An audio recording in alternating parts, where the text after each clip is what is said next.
ஆண்டவர் இயேசுவில் அருமையான சகோதர சகோதரிகளே, ஒரு முறை பிலடெல்பியா நகரிலே ஒரு ஹோட்டலில் ஒரு தம்பதியர் இருளான நேரத்தில் மாலை வேளையிலே நிற்கிறார்கள். அந்த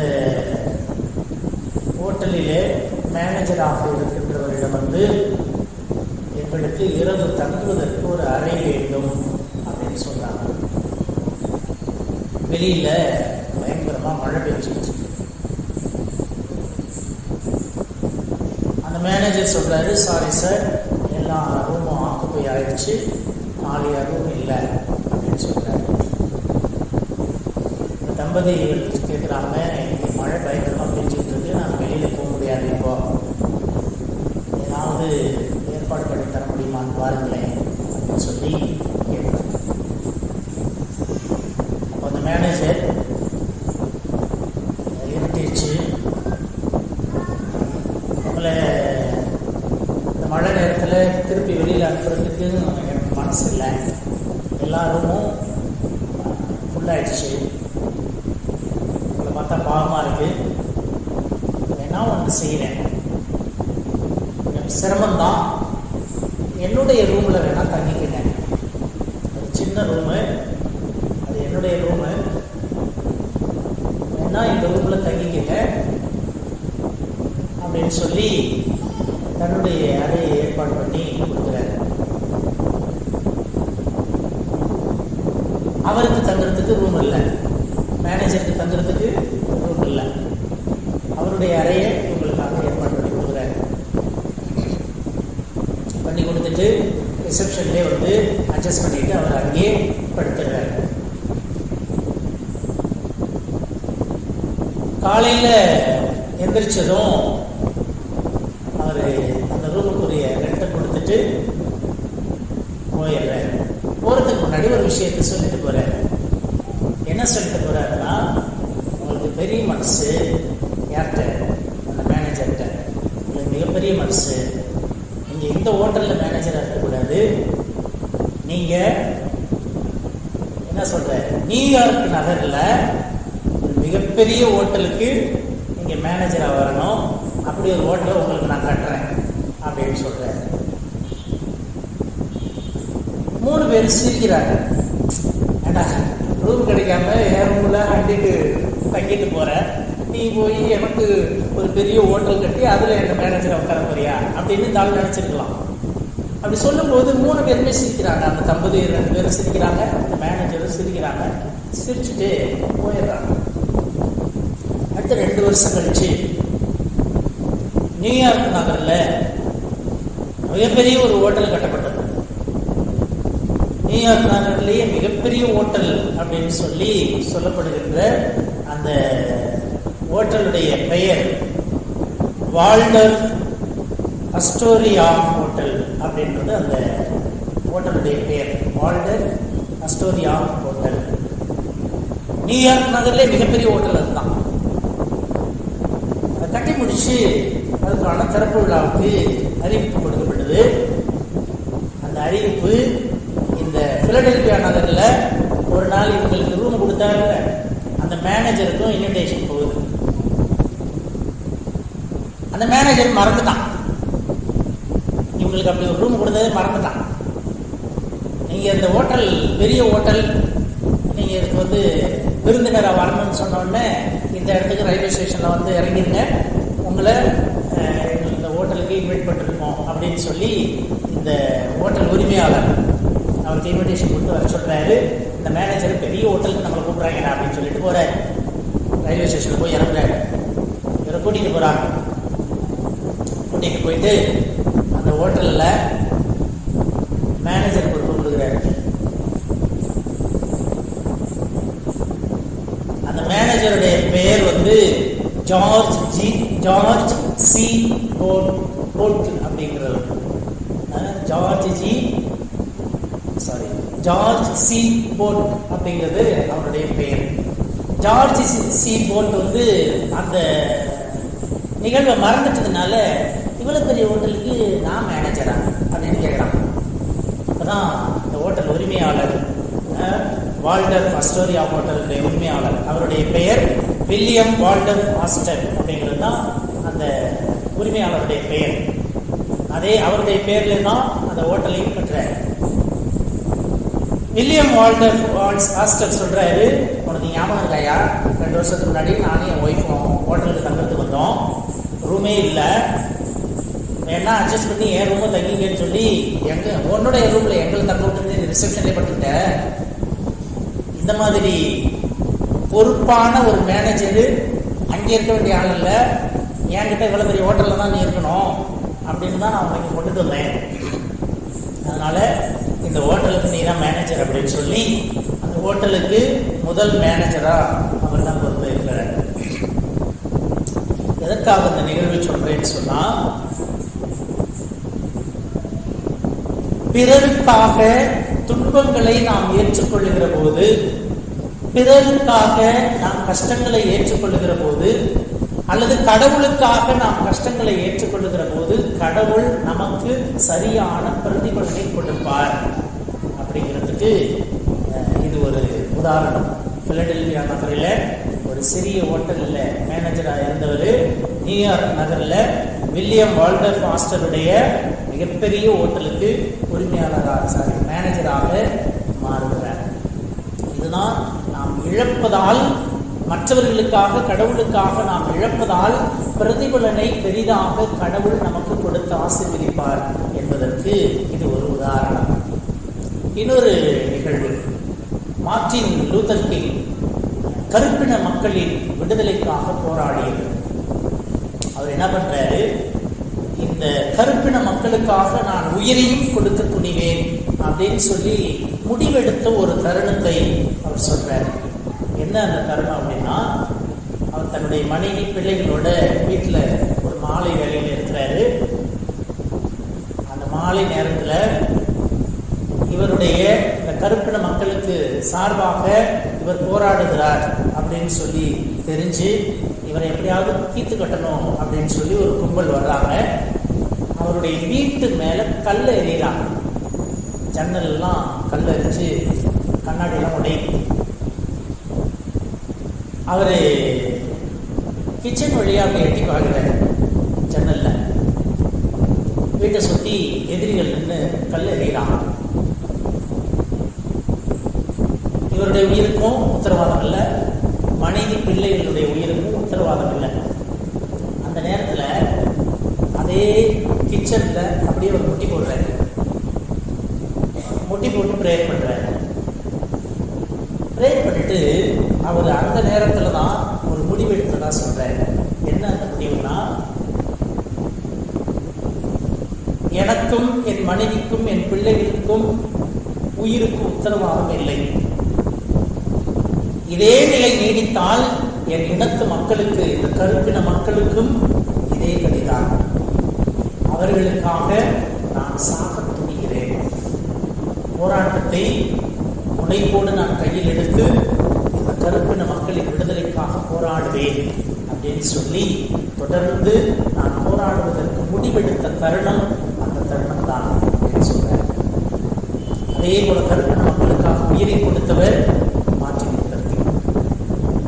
எதற்காக சொல்லுகிறேன் என்றால், நற்செய்தியிலே ஆண்டவர் இயேசு அதைத்தான் சொல்கிறார்.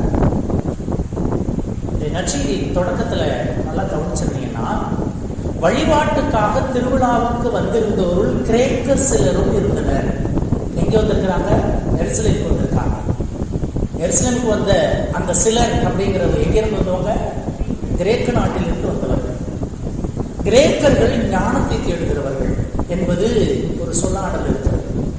தொடக்கத்திலிருந்தே கிரேக்கர்களுக்கு அறிவு பசி, ஞானத்தின் மீதான ஆர்வம், அறிவு பசி அவர்களுக்கு அதிகமாக இருக்கும் என்று சொல்லுவார்கள். அப்படியாக அந்த அறிவு பசியோடு ஞானத்தை தேடுகிறவர்களாக இயேசுவை பற்றி கேள்விப்பட்டு வருகிறார்கள். காரணம், கிரேக்க நாட்டில் தான் சாக்ரட்டிஸ் பிறந்தார். இயேசுவுக்கு முன்பு 3 நூற்றாண்டுகளுக்கு முன்பே பிறந்தவர் யாரு? சாக்ரட்டிஸ். சிந்தித்து செயல்படு, உன்னையே நீ அறிவாய் என்று சொன்னவர் சாக்ரட்டிஸ். ஆனா அவரை கொலை செய்தார்கள். யார? சாக்ரட்டிஸை கொலை செஞ்சாங்க. இவன் சமுதாயத்தை சீரழிக்கிறான், என்னுடைய பேச்சாளர், என்னுடைய சிந்தனையினால சமுதாயத்தை சீரழிக்கிறான், இளைஞர்களை தவறான வழிக்கு இட்டு செல்கிறான் அப்படின்னு சொல்லி அவர் மீது குற்றம் சாட்டி அவரை கொலை செய்தார்கள். ஆனால் அதன் பிறகு என்ன யோசிக்கிறாங்க, ஒரு தனி மனிதனுடைய கருத்து சுதந்திரத்தை நாம் பறித்து விட்டோம். ஒரு தனி மனிதன் அவனுடைய சிந்தனையை இந்த சமூகத்திலே விதைப்பதற்கு நாம் தடையாக இருந்து விட்டோம், அவனை கொலை செய்து விட்டோம், இனிமேல் இப்படிப்பட்ட தவறை செய்யக்கூடாது என்று சொல்லி அவர்கள் முடிவெடுக்கிறார். அதன் பிறகு பிளேட்டோனுடைய மாணவர் அரிஸ்டாட்டில், அவருடைய சிந்தனை மிக அதிகமாக பரவுகிறது. அதன் பிறகு அவருடைய மாணவர் கமாலியல், அவருடைய மாணவர் தான் செயின்ட் பால், புனித பவுலடியார், கமாலியனுடைய மாணவர். இப்படியாக கிரேக்க மக்களுடைய ஞானம், அறிவு பசி வளர்ந்து கொண்டிருக்கிற அந்த சூழலில் கிரேக்கர்கள் இயேசுவை பற்றி கேள்விப்பட்டு எருசலேமுக்கு வருகிறார்கள். இவரிடம் இருந்த போதனை, இவர் போதிக்கிற போதனைகள் மிகச் சிறந்ததாக இருக்கிறது, இவர் அதிசயங்களை அற்புதங்களை செய்கிறவராக இருக்கிறார் என்று இவரை பற்றி கேள்விப்பட்டு அவர்கள் அங்கே வருகிறார்கள். நாங்கள் இயேசுவை பார்க்க வேண்டும் என்று சொல்லுகிறார்கள். யார்கிட்ட சொல்றாங்க? பிலிப்பு கிட்ட சொல்றாங்க. பிலிப்பு அந்திரேயாவிட்ட சொல்றாரு. பிலிப்பும் அந்திரேயாவும் சேர்ந்து யார்கிட்ட கூட்டிட்டு போறாங்க? இயேசுநாதர்கிட்ட கூட்டிட்டு போறாங்க. யார? கிரேக்கத்தில் இருந்து வந்த அந்த சிலரை. இவங்க போய் என்ன சொல்லியிருப்பாங்க, வந்து பார்த்தவங்களுக்கு அதிர்ச்சியா இருந்திருக்கும். ஏன்? இயேசுக்கு எதிராக ஒரு பெரிய கூட்டம் இருக்கு. இயேசுவை கொலை செய்ய வேண்டும், இவரை சிக்க வைக்க வேண்டும், இவருக்கு தண்டனை கொடுக்கணும், பழிவாங்கணும்னு சொல்லி ஒரு கூட்டம் இருக்குது. என்னடா இவருக்கு இவ்வளவு ஞானம் இருக்கு, இவ்வளவு அருமையா போதிக்கிறாரு சொல்லி நாம இவரை தேடி வந்தா இங்க சூழ்நிலை வேற மாதிரி இருக்குது அப்படின்னு சொல்லி இயேசுகிட்ட என்ன கேட்கிறாங்க, பேசாம நீ எங்க கூட வந்துறியாங்கிறாங்க. எங்க கூட வந்துரு, ஒன்னும் நீ இங்க இருக்க வேண்டிய ஆள் இல்ல, நாங்கள் ஞானத்தை தேடுகிற மக்கள், நாங்கள் அறிவை தேடுகிற மக்கள், எங்கள்கிட்ட வந்துருன்னு சொல்றாங்க. இயேசுநாதர் நினைச்சா என்ன பண்ணிருக்கலாம், சே இவங்க நம்மளை ஏற்றுக்க மாட்டாங்கடா, நம்மளை கூப்பிடுறதுக்கு ஒரு கூட்டம் இருக்குது, அங்கே போய் ராஜா மாதிரி இருக்கலாம், போயிருக்கலாம். ஆனா இயேசு போகல.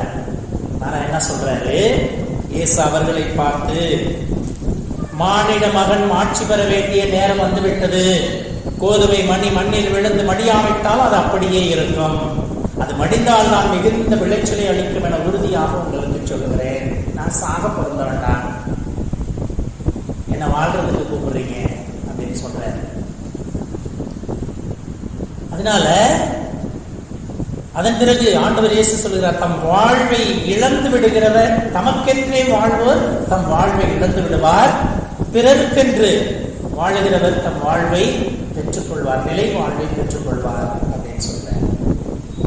இப்படியாக பிறருக்கென்று வாழுகின்ற போது கடவுளால் நாம் ஆட்சிப்படுத்தப்படுவோம் என்பதைத்தான் இன்றைய நற்செய்தி நமக்கு சொல்கிறது. மற்றவர்களுக்காக, கடவுளுக்காக நாம் வாழ்கிற போது கடவுள் நம்மை மாட்சிப்படுத்துவார்.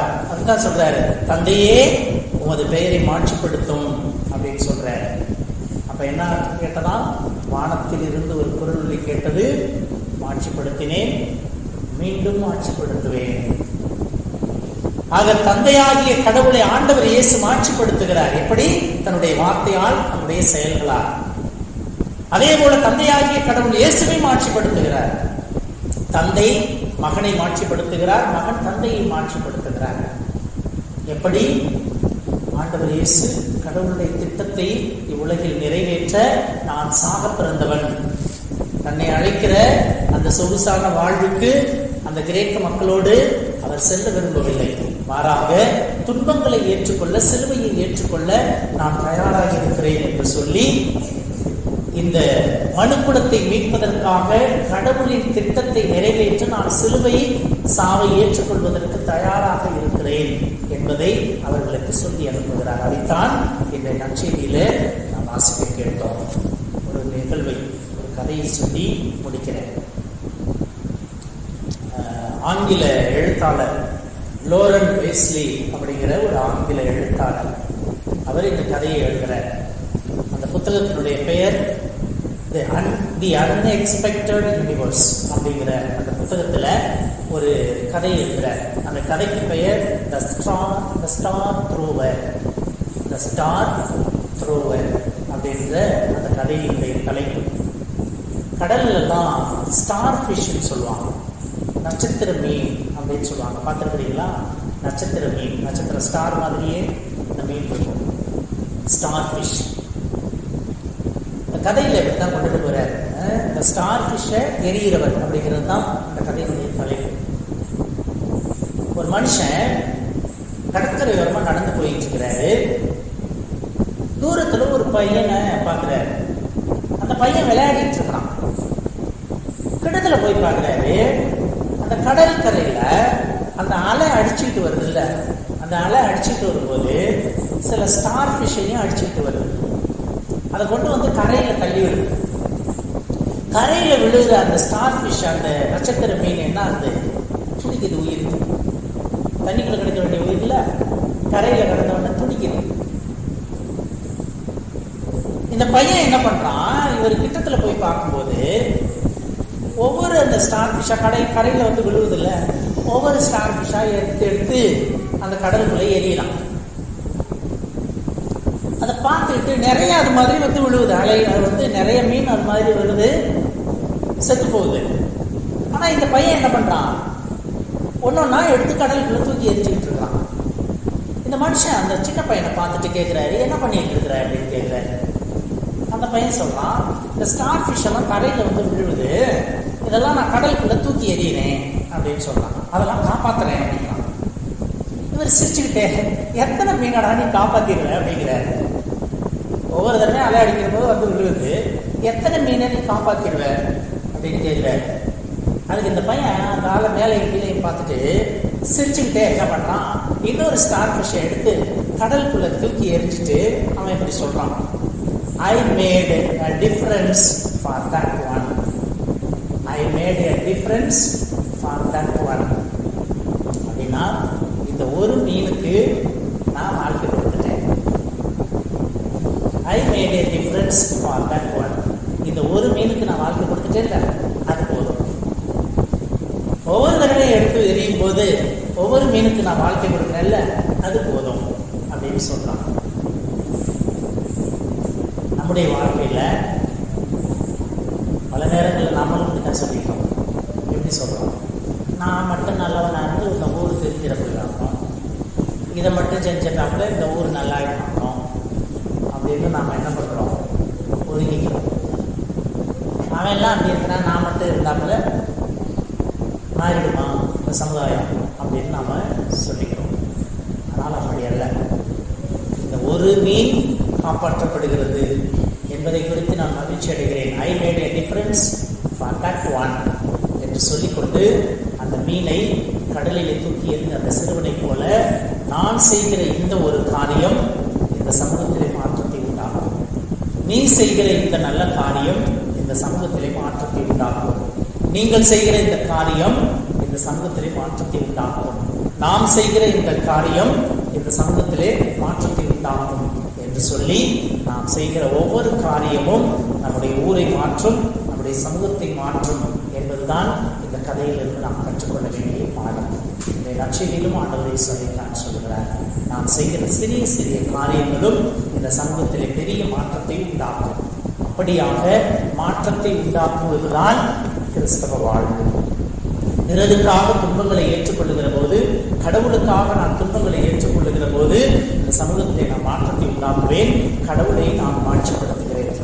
அப்படியாக நாம் கடவுளை மாட்சிப்படுத்துகிற போது கடவுள் நம்மை மாட்சிப்படுத்துவார் என்பது இந்த இறைவார்த்தை நமக்கு